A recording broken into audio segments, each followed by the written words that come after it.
नमस्कार, मैं हूं अमित कुमार और आप देख रहे हैं न्यूज़ पिकल। पिछले कुछ दिनों से लगातार हम लोग सीएजी सुन रहे हैं फिर से, खास करके जब दिल्ली असेंबली का इलेक्शन हो रहा था, तो उसके बाद प्रधानमंत्री खुद भी सीएजी की रिपोर्ट्स को के बारे में उन्होंने दिल्ली सरकार को लेकर चर्चा शुरू कर दी। अब जब सीएजी की रिपोर्ट्स 10-15 साल पहले हम लोग लगातार सुनते थे, जब मनमोहन सिंह की सरकार थी, तो लगातार सीएजी रिपोर्ट्स पर बात होती थी और कई तरह की बातें सामने आई थी। आज इन्हीं सब विषयों पर बात करने के लिए हमारे साथ सीएजी के फॉर्मर डायरेक्टर जनरल शेष कुमार जी हैं। शेष कुमार जी, न्यूज़ पिकल के शो में आपका स्वागत है। नमस्कार। नमस्कार। शेष कुमार जी, आजकल फिर सीएजी सुर्खियों में है।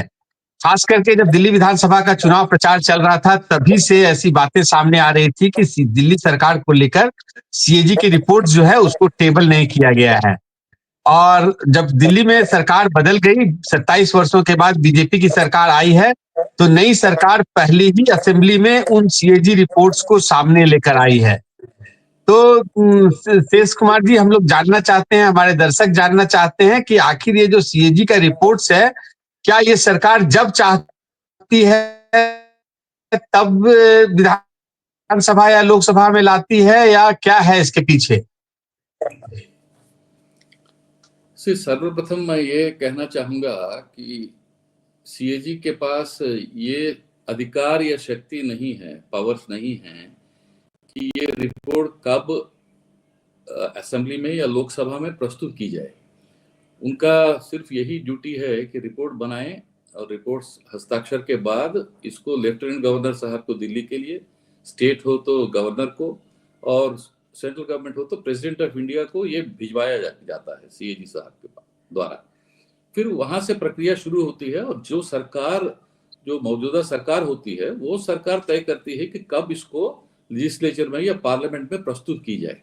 तो इस पे सीएजी साहब का कोई भूमिका है ही नहीं, कब सबमिट होगा, क्या सबमिट होगा, कितनी देर बाद होगा।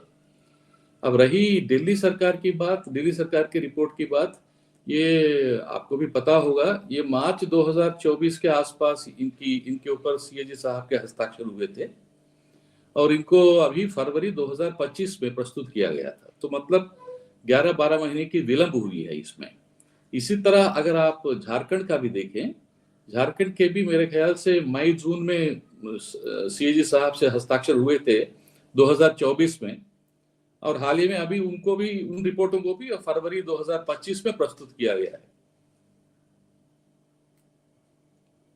तो सीएजी साहब के पास कुछ खास पावर्स नहीं है कि वो तय नहीं कर पाएंगे कब सबमिट होगा।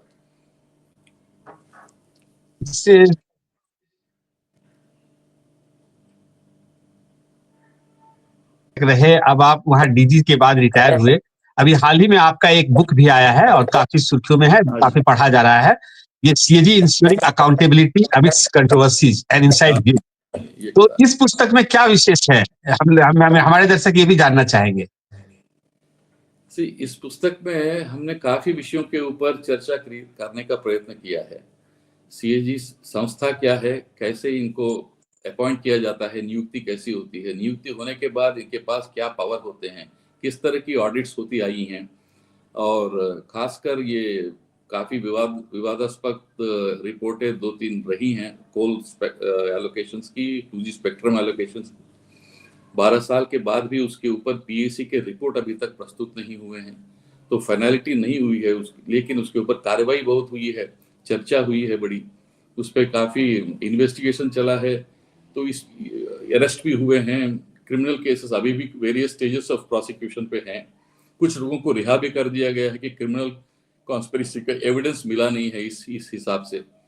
तो ये काफी विवादास्पद इन रिपोर्टिंग के बारे में भी, इस पे क्या चर्चा की गई है, इसमें क्या कमियां थी, किस तरह की नतीजे निकले, इसके ऊपर 2 चैप्टर मैंने लिखे हैं।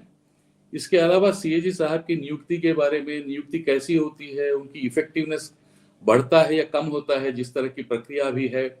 फिर क्या सीएजी बहुत एग्रेसिव पब्लिसिटी करने लगे थे 10-12 साल पहले, अभी सीएजी की रिपोर्टों में संख्या में कमी आई है क्या, किस लिए कमी आई है, और सीएजी को अंदरूनी अपने में झांक के कुछ और सुधार की किस तरह की आवश्यकताएं हैं।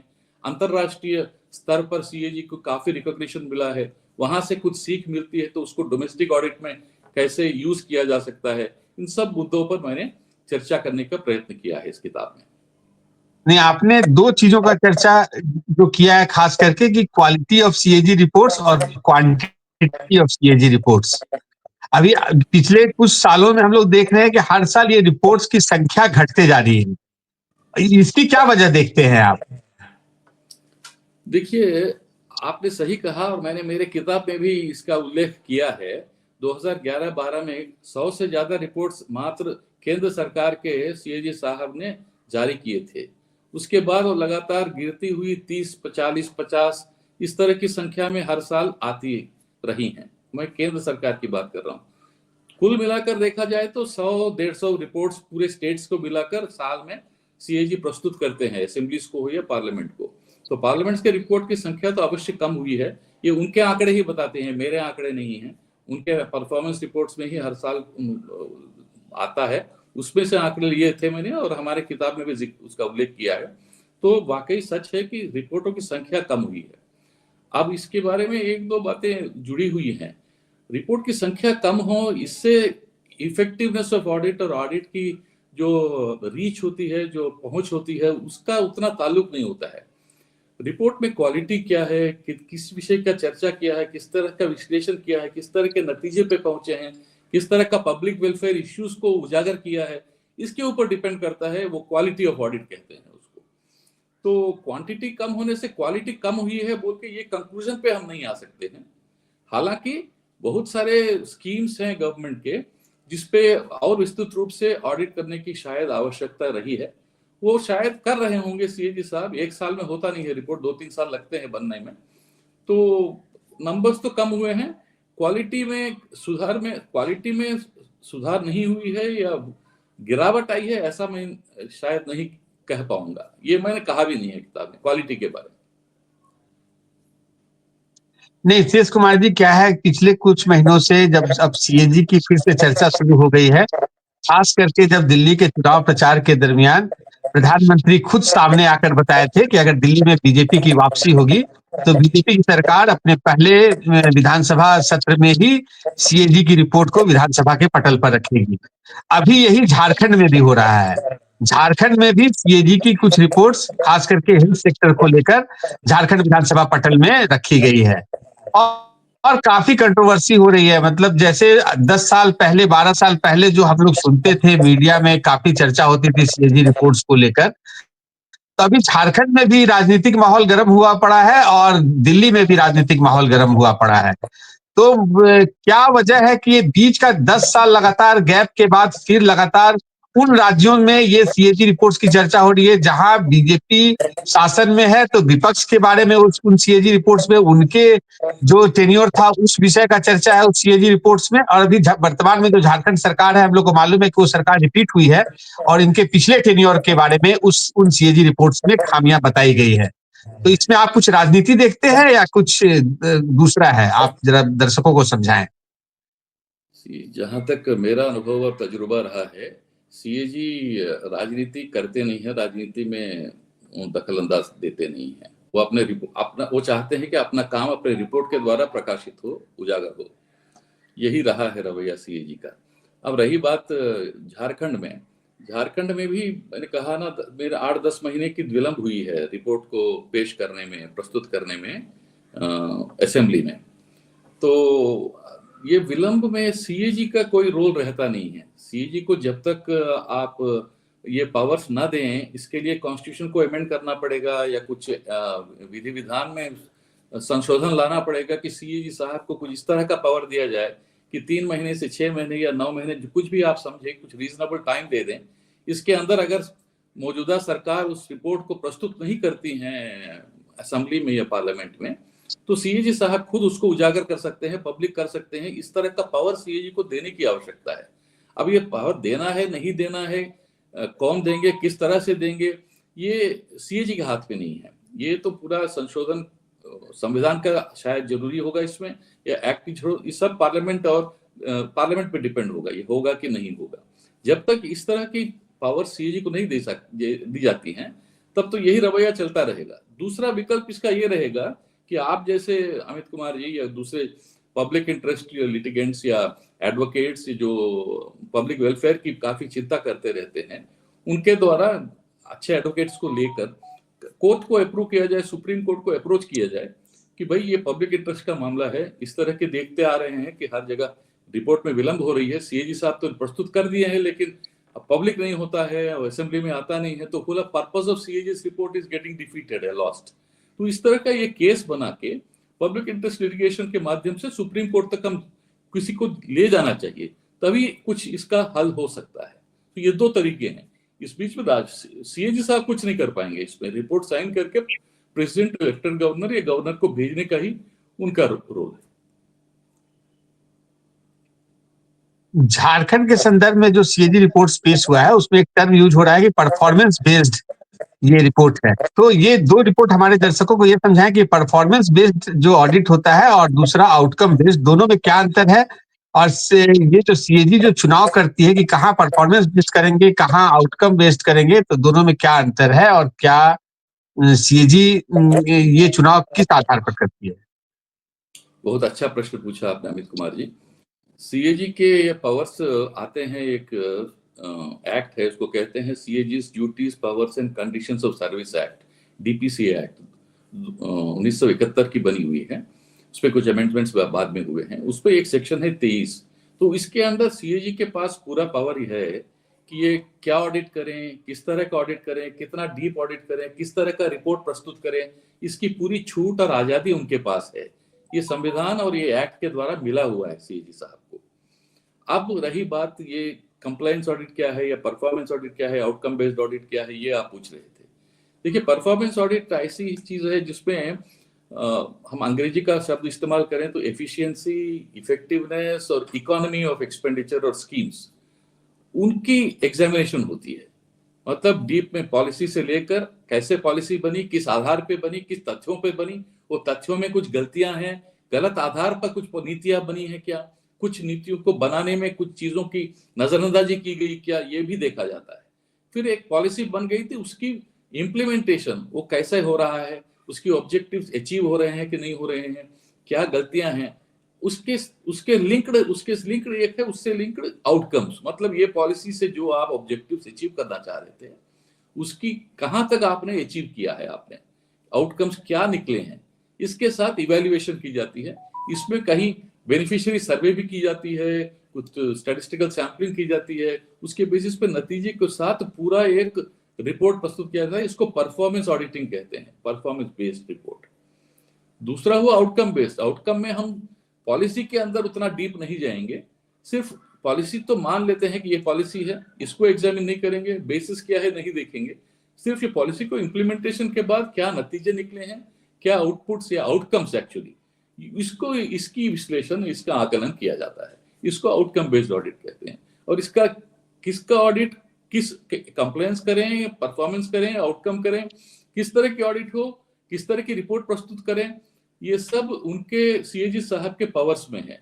तो ये फुल्ली छूट है, उनके आजादी है कि कब करें, कैसे करें, कब प्रस्तुत करें।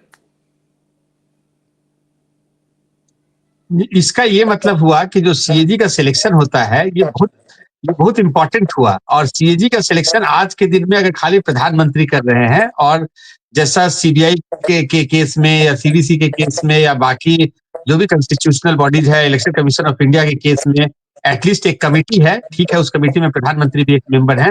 तो आपको क्या लगता है कि सीएजी के चुनाव में इस तरह का अगर कोई कमेटी होगा तो ट्रांसपेरेंसी बढ़ेगी और उसका ज्यादा मतलब होगा? देखिए, जब से सीएजी की संस्था बनी है तब से प्राइम मिनिस्टर ही डिसाइड करते आ रहे हैं कि कौन सीएजी बनेंगे।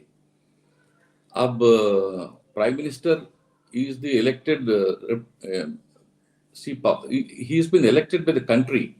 He is the prime minister in our cabinet system of government, democratic parliamentary system of government. So he has the mandate to discharge certain functions. That under that power only he is, I think, selecting who is to be CAG among so many other things he does. So अब इसके साथ अब कोई भी prime minister हो तो unless that authority enjoys the confidence of the prime minister or he is capable, brilliant, with honesty, integrity and proven track record, तो उस तरह के कैंडिडेट्स को ही लेना चाहिए और लेते आ रहे हैं अपने हिसाब से प्राइम मिनिस्टर्स। अब रही बात दूसरे constitutional bodies, for example central election commission हुआ, सेंट्रल विजिलेंस कमीशन हुआ, तो या जो कॉन्स्टिट्यूशनल बॉडी नहीं है, जो सेंट्रल ब्यूरो ऑफ इन्वेस्टिगेशन है, वहां पे कमिटी सिस्टम का उपयोग हो रहा है, उसका प्रावधान भी है। मेरा निजी और व्यक्तिगत राय यह है कि सीएजी के अपॉइंटमेंट में भी इस तरह की कमिटी की व्यवस्था होनी चाहिए। लेकिन एक बात यह भी देखना पड़ेगा, कमिटी नहीं हो तो भी प्राइम मिनिस्टर साहब ही डिसाइड करेंगे। कमिटी हो तो भी प्राइम मिनिस्टर अगर ना चाहे तो उनको सीएजी या सीवीसी या इलेक्शन कमिश्नर बनाया जाना मुमकिन नहीं है, नहीं हो सकता है। तो prime minister becomes very important in selecting whether a committee is there or not there. Only thing is we have to, if a committee is there, if a procedure is established, something is on paper, it is formalized, and there will be a check. There will be some sort of an additional responsibility or check that it can be questioned, examined, like that. That system is perhaps not there in the present scheme. लेकिन लोग जो है, जैसे Vinod Rai as a CAG, बच्चा जानता है कि CAG कभी न कभी विनोद राय थे और उस समय सीएजी काफी चर्चा में होती थी। उसके बाद भी कई सीएजी आए, जैसे राजीव महर्षि और फिर जीसी मुर्मू। तो लोग तो सीएजी में तुलना करते हैं। तो ये इसको आप कैसे देखते हैं कि कहीं ना कहीं सिलेक्शन में कुछ तो ऐसा है कि कोई किसी के समय में सीएजी रिपोर्ट्स और उसकी ज्यादा चर्चा होती है और किसी के समय में पता ही नहीं चलता है कि इस देश में सीएजी है। सीएजी का लोगों में जानकारी पहुंचने के लिए सीएजी अकेला कुछ नहीं कर सकता है। इसमें मीडिया का बहुत अहम भूमिका होता है। भूमिका मीडिया की होती है। ये जो रिपोर्ट सीएजी के 2010, 11, 12 के हुए थे, तो अगर मीडिया उसको प्रकाशित नहीं करती, उछालती नहीं, उसमें से कुछ तथ्यों को निकालती नहीं, चर्चा में आता नहीं, तो ये सीएजी रिपोर्ट भी वैसे ही शायद उतना सुर्खियों में आता नहीं। लेकिन वहां पे रिपोर्ट्स कुछ थे ऐसे कि जहां कुछ प्रिजम्पटिव लॉसेस या विंडफॉल गेन्स, इस तरह के अमाउंट्स की चर्चा हुई थी। उसके बारे में भी मैंने अपने किताब में लिखा है। मेरे किताब में दोनों रिपोर्ट्स की मैंने थोड़ी क्रिटिसिज्म भी लिखी है इस किताब में, किस तरह से वो प्रिजम्पटिव लॉस और विंडफॉल गेन्स को नेट प्रेजेंट वैल्यू देके ठीक प्रस्तुत करना चाहिए था शायद सीएजी को। ये भी मैंने जिक्र किया है। ऐसा नहीं कि ये एकदम सही है। 1,76,000 और 2 लाख और 1,86,000 करोड़ जो हमने बताए हैं वो एकदम करेक्ट है। इसमें काफी दो राय हो सकते हैं, इसमें 2 क्या 3-4 राय भी हैं, इसमें कुछ लोग मानते भी नहीं है अभी भी।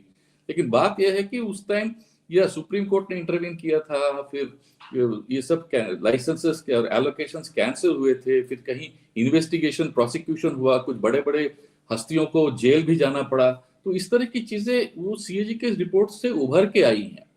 तो ये मात्र एक सीएजी को, एक इंडिविजुअल को इसका क्रेडिट नहीं जाता। मेरे ख्याल से पूरे डिपार्टमेंट, सीएजी एक संस्था है, ये एक सिर्फ एक, दो it's a single individual driven and led institution, but it is supported by about 500 strong, brilliant, trained and qualified IA and AS officers, and plus there are, I think, more than 23-24,000 audit officers spread across 150 offices in the country. So इन सब का मिलजुल के जो मिला जुला उनका effort से audit report बनता है। तो एक इंडिविजुअल को स्टे देना या कुछ कंट्रोवर्सी हुआ तो एक इंडिविजुअल को दोषी ठहराना, दोनों चीजें मेरे ख्याल से सही नहीं है। एक बैलेंस व्यू लेना चाहिए। और रही बात, और एक बात आपने कहा कि उस 2012-13 के बाद के सीएजी रिपोर्ट में इतनी चर्चा भी नहीं आई है।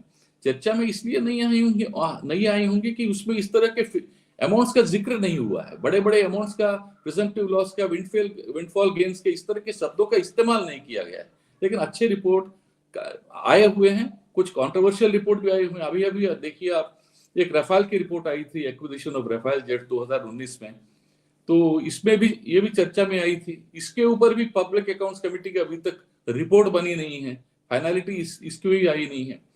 तो अभी देखिए शीश महल का केस, एक और दिल्ली गवर्नमेंट के काफी रिपोर्ट्स आए हैं, वो होते आ रहे हैं। ऐसा नहीं कि रिपोर्ट नहीं है। और हर बार देखिए कुछ मीडिया में कुछ लोग ऐसे भी हैं जिन्होंने सीएजी साहब की काफी खिंचाई की थी कि भाई ये क्या फिगर बना रहे हो आप, 1,77,000 करोड़, 1,86,000 करोड़, आपने बड़ी एग्रेसिव ऑडिट की है, इरेस्पॉन्सिबल ऑडिट की है, इस तरह की भी क्रिटिसिज्म सीएजी साहब और सीएजी संस्था को भुगतना पड़ा है। तो अभी ये सही नहीं बनेगा मेरे दृष्टि से कि एक तरफ आप उस अप्रोच को क्रिटिसाइज करें और बोलें कि अब बाद में 10-12 साल बाद उसी अप्रोच की उस तरह की रिपोर्टें क्यों नहीं आ रही हैं, आनी चाहिए। आप अगर नहीं प्रस्तुत किए तो आप में गलती है, आप में दोष है। ये भी सही नहीं होगा मेरे ख्याल से। अभी अगर दिल्ली शराब नीति के संदर्भ में बात करें और झारखंड का जो ये हेल्थ से रिलेटेड जो सीएजी रिपोर्ट्स आया है, तो दिल्ली में करीब 2000 करोड़ के आसपास 2000 कुछ 3-4 करोड़ का नुकसान सीएजी ने आकलन किया है कि इस शराब नीति की वजह से दिल्ली सरकार को हुई है। और वहीं झारखंड में भी 20,000 करोड़ की बात चल रही है कि हेल्थ में हेराफेरी का मामला सामने आया है। तो इन दोनों पर भी मैं चाहता हूं कि आप कुछ प्रकाश डालें।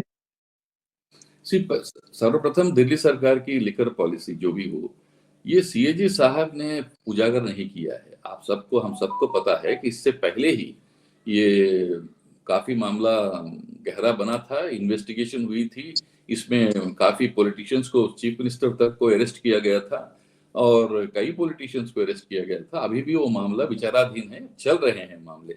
तो सीएजी के रिपोर्ट के मुताबिक या 2000 करोड़ या 3000 करोड़, उसके बेसिस पे ये क्रिमिनल इन्वेस्टिगेशन नहीं शुरू किया गया। एक दूसरी बात, सीएजी साहब कभी ये क्रिमिनल लायबिलिटी एस्टेब्लिश करने के लिए या करप्शन एस्टेब्लिश करने के लिए ऑडिट नहीं करते हैं। Auditing is different from establishing criminal liability और conspiracies which is the domain of say investigating authorities like CBI, Enforcement Directorate and all that.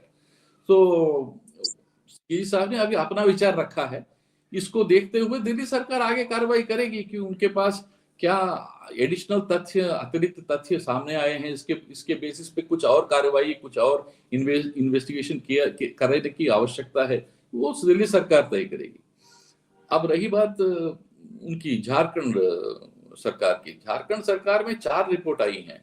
तो इसमें एक यूटिलाइजेशन सर्टिफिकेट्स की बात हुई है कि कुछ 19,000 करोड़ का कुछ यूटिलाइजेशन सर्टिफिकेट देर हुई है, विलंब हुई है। तो पैसा यूज करने के बाद सर्टिफिकेट देके यूज हुआ बोल के एक सर्टिफिकेशन देना पड़ता है, इसको यूटिलाइजेशन सर्टिफिकेट बोलते हैं। उसमें हर सरकार में देरी होती है, ये सिर्फ बिहार, झारखंड या आंध्र प्रदेश या तेलंगाना में ही नहीं होती है, हर जगह होती है। कुछ विलंब रहता है, आते रहते हैं, देते रहते हैं। तो इसमें इतनी बड़ी चीज नहीं है। अब दूसरी बात है, 2-3 बातें और सीएजी साहब ने करी है उसमें, उनकी रिपोर्ट्सों में। एक सॉलिड वेस्ट मैनेजमेंट के बारे में है, एक हेल्थ केयर सर्विसेज के बारे में है। तो इसमें कुछ गलतियां उन्होंने उजागर की हैं। इस रिपोर्ट पे चर्चा होगी। अभी सुप्रीम कोर्ट ने भी अगस्त 2024 में एक निर्णय दिया था कि सीएजी साहब की रिपोर्ट अपने आप में कुछ एक फाइनल प्रोडक्ट नहीं है। इसको पहले पीएससी के पास जाना पड़ेगा, पीएससी उस पर विचार करेगी, अपना रिकमेंडेशन देगी और उस रिकमेंडेशन पे सीएजी साहब ने जो कहा है उसको एक्सेप्ट कर भी सकती है, नहीं भी एक्सेप्ट कर सकती है। उस दौरान एक अच्छा मौका मिलता है सरकार के नुमाइंदों को, सेक्रेटरी साहब को, सीनियर ऑफिसर्स होते हैं, उनकी ओरल एविडेंस दी जाती है। उसके बाद पीएससी अपना रिकमेंडेशन प्रस्तुत करती है। उसमें सीएजी साहब का जो कंक्लूजन है उसको मान भी सकती है, नहीं भी माना जा सकता है। तो ये एक प्रक्रिया है, वो चलती रहती है। सिर्फ सीएजी ने 3000 करोड़ का बताया बोल के कुछ हम नतीजे पे नहीं आ सकते हैं। We have to wait patiently for the next course of action, that is the examination by PSC and its report on the CAG's report. तभी फाइनल होगा सीएजी का रिपोर्ट का।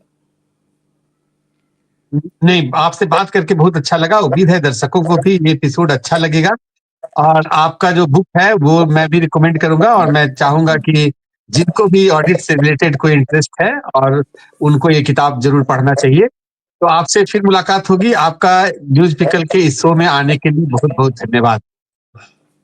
धन्यवाद, नमस्कार।